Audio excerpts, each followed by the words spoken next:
Morning, one and all. Welcome to the new widescreen editions of the hockey. Yeah, it's a new webcam.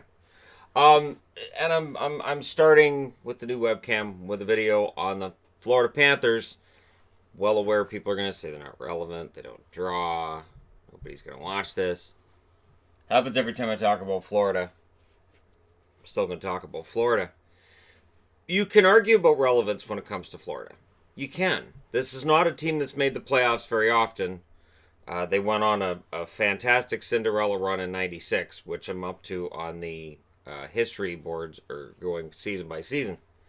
But in general, it's been a pretty lackluster run. And when you look at their top 10 scorers of all time, you can see they haven't really had a superstar. You got Olli Jokinen leading the way, 188 goals, 231 assists, 419 points. Stephen Weiss, 145 goals, 249 assists, 394 points. But at 3, you got Jonathan Huberdeau, 125 goals, 234 points, 234 assists, 359 points. Huberdeau's going to be at the top of this list pretty quick. And once it gets out to the rest of the National Hockey League how good Huberdeau is, we've had this discussion about Barkov. Barkov's underrated. He's underrated. I agree. Fine. That's fine. Now that we've all agreed he's underrated, that means he's not underrated. That's kind of how that works. So I'm going to turn my attention to Huberdeau, who's a pretty good player too. Scott Mellanby, 157 goals, 197 assists, 354 points. Alexander Barkov's on the list next, 135 goals, 210 assists, 345 points. Nathan Horton, 142 goals, 153 assists, 295 points. Victor Kozlov, 101 goals, 190 assists, 291 points. Robert Svela, 61 goals, 229 assists, 290 points. Radek Dvorak, 113 goals, 155 assists, 268 points. And Rob Niedermeyer is actually in their top 10. 101 goals, 165 assists, 266 points. So again, this is a team that's played 25 years, and it takes 260 points to crack their top 10. They have traded a ton. They have lost a lot of players to free agency, and their drafting record we'll get to, but there's been some spotty drafting here and there along the way, and just a lot of mismanagement. So keep that in mind as we go through this, and when we get to some of the other figures and facts in this. Your wins leader is easily Roberto Luongo, 230 of those for him. John Van Beesbroek still at 2 at 106. Thomas Vokoun, 101. James Reimer, 53. And Mark Fitzpatrick is number 5 on the wins list with 43 wins. 43 wins to hit their top 10. So, with a really, really good season, Bobrovsky could be top 5 on their wins list by June. I know by April, because the regular season doesn't end in June. Can you imagine? That would be awful. Coaching wins, Jacques Martin, 110. Peter DeBoer, 103. Gerard Gallant, 96. Doug McLean, 83. Bob Boughner, 80. So Bob Boughner was just let go, and this is part of the reason why I thought, well, he was doing a decent job. No, they weren't making the playoffs, but if you measure the success of a coach in Florida by making the playoffs, they've had terrible coaches. And the reality is they haven't had terrible coaches. They've just had some teams that have been badly managed. Again, I refer back to the top 10 all-time leading scorers. There is no Denny Savard in here. There is no Steve Yzerman. There's no... with Anaheim, you had Paul Kariya, for instance. When we get to Ottawa, we'll have... some pretty big names on that list. Alfredson's a pretty big name. Heatley, while we all kind of have this joke and we all laugh about it, Heatley had a pretty good run there.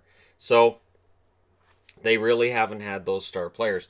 Bure would have been on this list, but he barely misses it. And Bure, we'll get to it, wasn't in Florida as long as some of us might remember. So, captain's history. Brian Skrudland from 93 to 97. Scott Mellanby, 97 to 2001. Bure, 2001-2002. He shared that with Paul Laws. Olli Jokinen, 2003 to 2008. Brian McCabe, 2008 to 2011. Ed Jovanovski, 2012 to 2014. Willie Mitchell, 2014 to 2016. Derek McKenzie, 2016 to 2018. And Alexander Barkov took over the captaincy last year.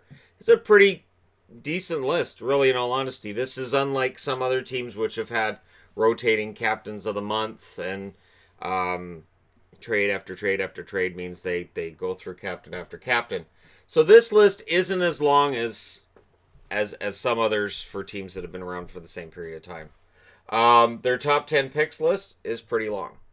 It starts in 93, their first year. Rob Niedermeyer, drafted number 5. 1994, when they came into the NHL, they got the number 5 pick. Anaheim got number 4. And it was guaranteed that they had the number 1 draft pick in 94 no matter where they finished. So when people talk about certain expansion teams getting favorable rules, that was kind of a fun thing for Florida. Hey, we're doing pretty good. We're having a pretty good run. Doesn't matter that we're playing well because we're going to have the number 1 draft pick. Ed Jovanovski that year. 1995, they drafted 10th overall. They got Radek Dvorak. 2001, they draft 4th overall. They get Stephen Weiss.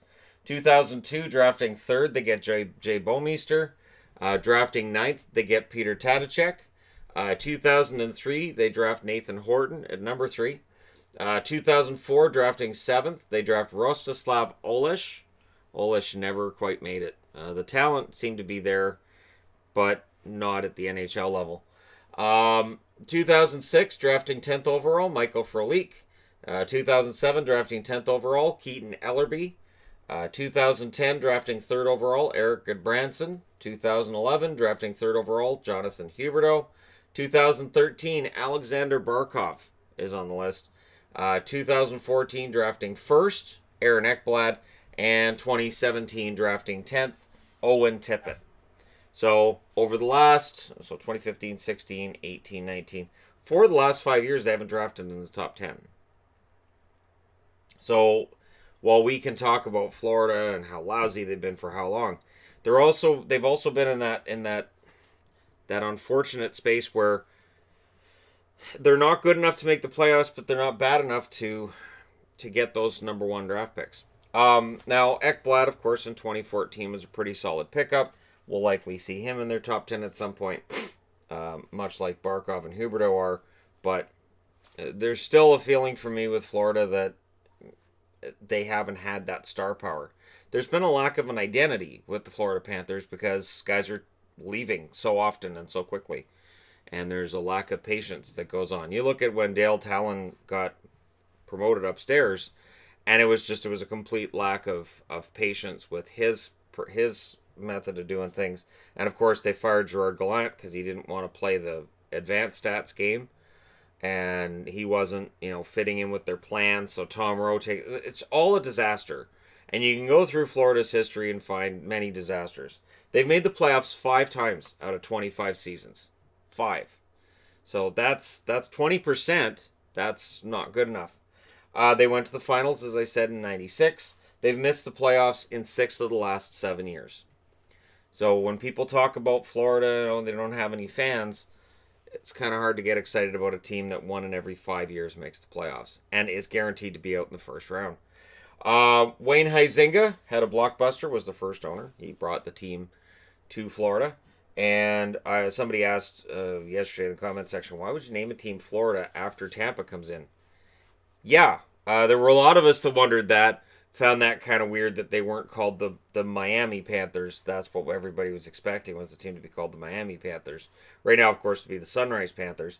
But calling them Florida when you've already got a team in Tampa, can you imagine if it was, hey, to join the Edmonton Oilers, we have the Alberta Flames, to which Edmonton would have gone, what? So yeah, it's weird. I'm not going to pretend it isn't. Now, when we talk about attendance, you have to talk about attendance with Florida. When we're getting into something that's unique, we have to talk about attendance. And Florida fans get kind of upset when we talk about it, but there's a reason. In 98-99, it was at its highest. 18,493 in 98-99. A lot of excitement back then. That's during the Bure era, I believe. Yes, well, Bure came in halfway through that year. So there was a lot of local excitement about the team, and it's still a young team, and belief that they're going to get better and they're going to contend. But it didn't last. Their lowest attendance was in 2014-2015 when they had an average of 11,271. Keep in mind, this is paid attendance. This is not how many people are actually there. This is paid attendance. The NHL doesn't care if you actually show up, just that you bought your ticket. 2018, 2019, the season we just had, they had the second lowest number they've had, 13,262 on average. And again, and I saw that number last night, and I looked at it, and I thought, that's paid. That's not who actually showed up. That's paid attendance. Because there were a lot of empty seats this past year. But can you blame them? Can you really blame them? I mean, it's... So, we can make comments about whether or not Florida is a hockey market, but we haven't really found out. Because while people say, well, you'll support the team no matter what, there's a limit. There's a limit. And when you're not just a bad team, but you're a bad team in a non-traditional hockey market, it makes it even tougher. All right. So that all said and that all aside, we're going to get to the trades part of the board, which with Florida was a little bit easier than, say, Detroit. Because there's a lot to go through with Detroit. Notable trades. November 25th, 1993, the Florida Panthers acquire Stu Barnes and a 6th rounder in 1994 for Winnipeg getting Randy Gillen. Stu Barnes was very good for them. Part of the rat-throwing era of 1996. November 19th of 1996, Barnes finds himself on his way out of town. They acquired Chris Wells from Pittsburgh for Stu Barnes and Jason Woolley. This was a trade that benefited Pittsburgh. It did. Woolley kind of bounced around the league a little bit. He was really, really good offensively, though. January 17th, 1999. We won't get into the defense. Florida acquires Pavel Bure, Brad Ferentz, Brett Hedican, and a 2003 round draft pick. The Vancouver Canucks acquire Mike Brown, Dave Gagne, Ed Jovanovski, Kevin Weeks, and a 2001 round draft pick. That's not bad. That's not bad at all for both teams. They get Bure, who's a huge goal scorer. And while Vancouver media at the time and Vancouver fans were like, we got what for Bure? Jovanovski turns out to be a stud on the blue line. He was absolutely fantastic. It's not a coincidence that when I saw a Jovanovski jersey, and it was an Arizona one, but when I saw one on Full Moon jerseys on eBay, that I grabbed it immediately. I didn't even think twice. June 24th, 2000, Florida gets Roberto Luongo and Olli Jokinen from the New York Islanders, Mike Milbury, Oleg Kvasha, and Mark Parrish going the other way. No, they didn't get enough. The Islanders did not get enough for Luongo and Jokinen. Jokinen, Luongo, right here. So, Milbury tried his best to make Florida a good team. Not intentionally. He didn't do much intentionally back then. I could see. I remember when Milbury was running things in New York. We'll get to that when we're up to the Islanders part of this. I could understand what he was trying to do. I just didn't agree with how he was doing it. So I could understand. All right, we're gonna draft DiPietro, so we don't really need Luongo. I understood what he was thinking. I just didn't agree with him. I thought DiPietro wasn't worth losing Luongo for.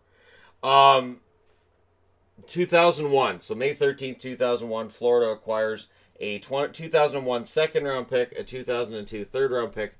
Vancouver gets Alex Auld. Auld had a decent run with Vancouver, and then they use him to get Luongo. June 23rd, 2001, Florida acquires Valari Bure and Jason Weimer. Calgary acquires Rob Niedermeyer and a 2001 second. So this put the Bure brothers together, which I always wanted to see in Vancouver. I was so upset that Vancouver didn't draft Valari. It just seemed like that would be perfect. I've been talking in the history series about how Pavel seemed to always need somebody at his side to make him comfortable. He had that with Gino Odjick, obviously. But I always thought, if they drafted his brother and brought his brother in, that probably would have made him happy. Who knows? Maybe he would have stayed in Vancouver. Maybe things wouldn't have got so ugly. March 18th, 2002, Florida acquires Philip Novak, Igor Ulanov, a 2002 first, which became Eric Nystrom, so they shipped that to, I believe it was Calgary that got that pick. 2002 second, a 2003 fourth. The Rangers acquire Pavel Bure and a 2002 second. They didn't get enough when they traded Bure away. They didn't have much choice. They really didn't. Florida was kind of up against it, but when they traded Bure away, they didn't get enough back. So Bure was a member of the Florida Panthers for 3 years. He was not there very long, and yet he still had about 150 goals in his time there. So all he did was score goals, and then they moved him to the Rangers. By the time he gets to the Rangers, he's pretty broken down.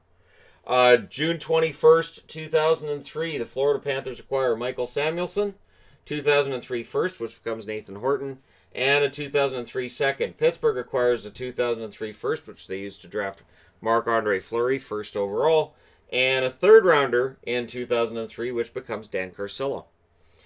June 23rd, 2006, so 3 years and 2 days later, Florida acquires Lucas Krejcik, Roberto Luongo.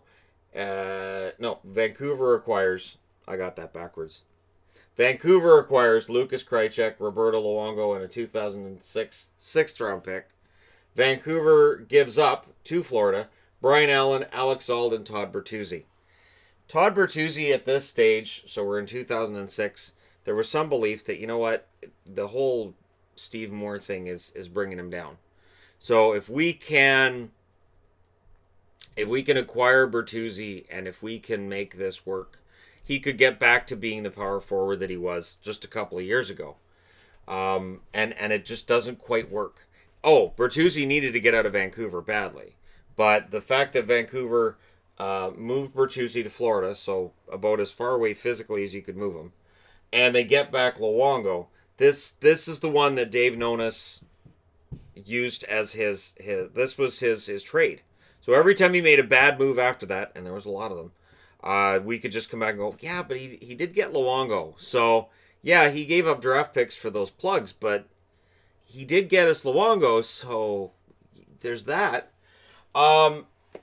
February 27th, 2007, the Florida Panthers acquire Sean Matthias and a 2007 draft pick, which was Nick Spaling. Detroit gets Todd Bertuzzi, so Bertuzzi lasts a year. He didn't play very much in Florida. He was hurt, and he didn't play very much. And so he gets moved on to Detroit. And then he would end up in Anaheim. Because there was numerous teams that looked at Bertuzzi and said, if we can just get him back. And you look at what Lucic right now is going through, and with Calgary, it's that same message of, if we could just get him back to just a little bit of what he was. So Bertuzzi ends up in Detroit, and Florida gets Matthias, and Matthias was a very highly coveted player at the time because he was a big forward who was seen as pretty good at both ends of the ice, and that the tools were there for him to become a more dominant defensive forward. June 13th, 2007, Florida acquires a second-round pick in the 2008 draft, which becomes Jacob Markstrom. Tampa Bay gets Chris Gratton. So this was simply a move that at the time wouldn't have thought a whole lot about it. But Markstrom, of course, becomes a piece they used to get Luongo back. So there you go.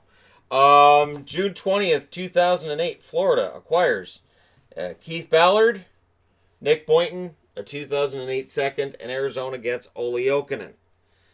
Ballard, of course, famous for, at least in Florida, smacking his own goalie in the head with a stick. Not on purpose, but it's kind of cringy when you see it. It looked like it hurt, and I would imagine it did. June 22nd, 2010, Florida acquires Dennis Weidman, a first-round pick in the 2010 draft, which became Derek Forbort. Boston gets Gregory Campbell and Nathan Horton. There are a few trades that make me cheer. This one did as a Boston fan. Campbell was key for the team the following year in the Stanley Cup final run, where they win the Cup, and which is different from 2019. Nathan Horton was a key guy, and then he gets injured, of course, in the finals. And Boston kind of takes that injury and uses it to fuel a nice comeback that they had in that series against Vancouver. Also, June 25th of 2010, so we're still in June.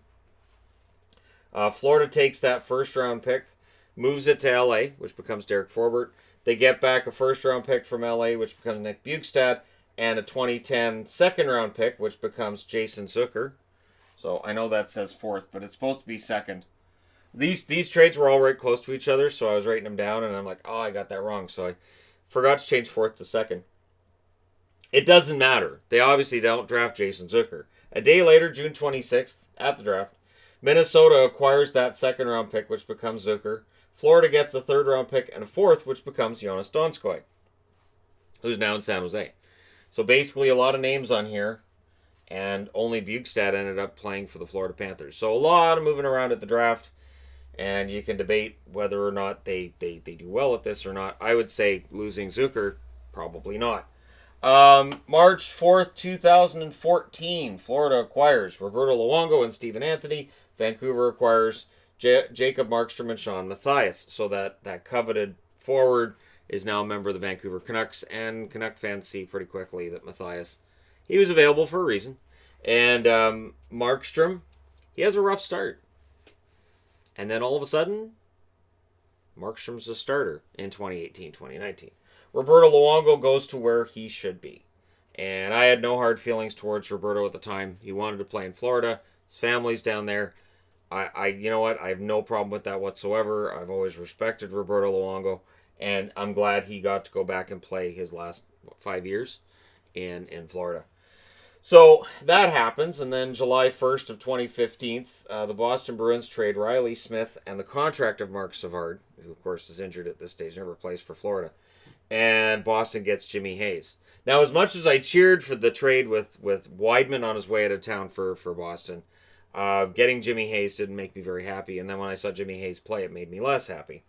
So we'll leave it at that.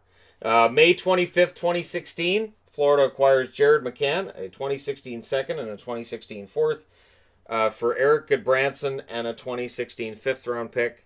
Both McCann and Goodbranson are now Penguins. I still don't understand this trade.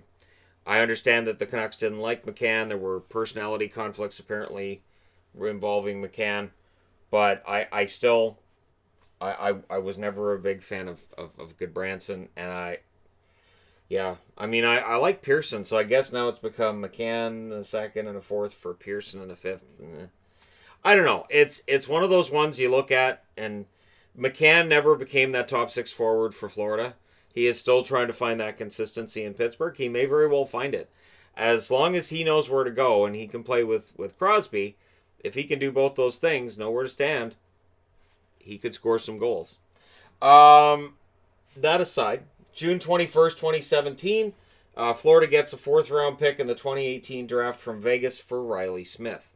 This is where they wanted to trade Riley Smith's contract, and I'm still bewildered by this one, because Riley Smith played pretty well for Florida. He had one good year and one down year.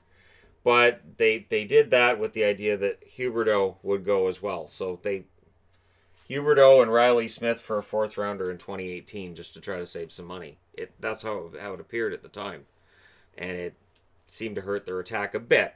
The one thing with Florida, and I've talked about the lack of star power, right now, as I speak, the Florida Panthers do not lack scorers. And Huberdeau and Riley Smith, I'm not sure where they would fit in this lineup now.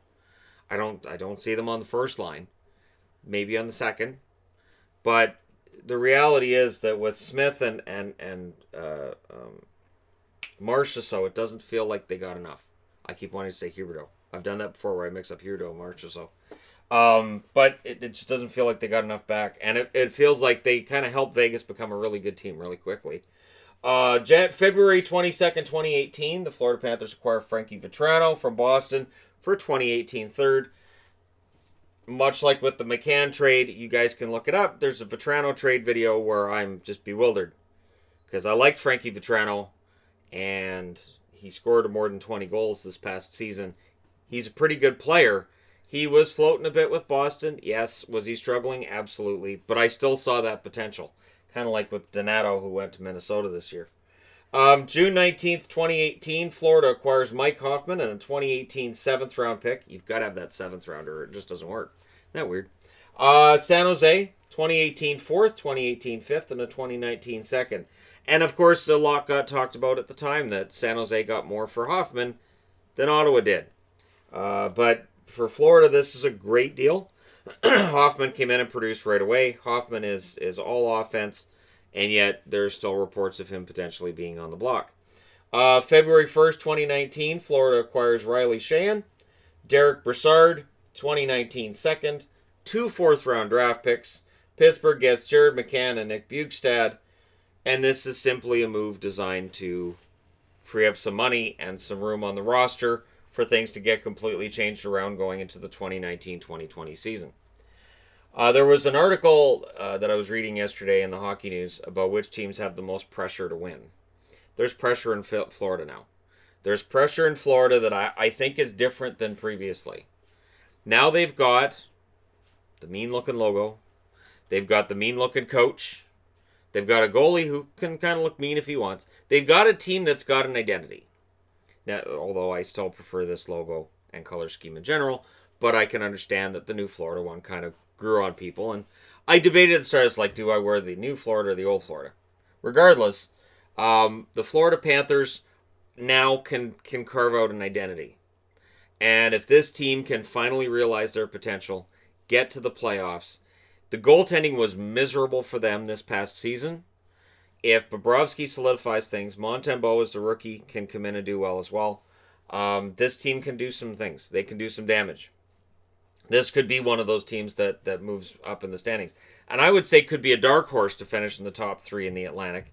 But there's a lot of people that with the addition of Bobrovsky are doing so, while you'll see people saying, well, they're not going to be that good.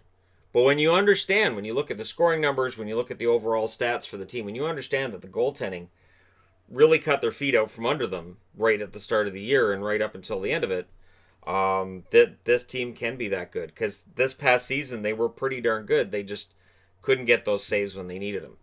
So this is a turning point. If Florida misses the playoffs this year, if they have a miserable season, they don't have the space to make this work. And for people like, hey, when are they going to relocate? If this whole thing falls apart, we're going to see fan numbers down in the 11,000 area again. And that would be totally understandable. Again, I get it. I get it. And I understand there's other, discussions about where the building is and where it should be. And that's great conversation for another time. But I can understand why they don't sell out.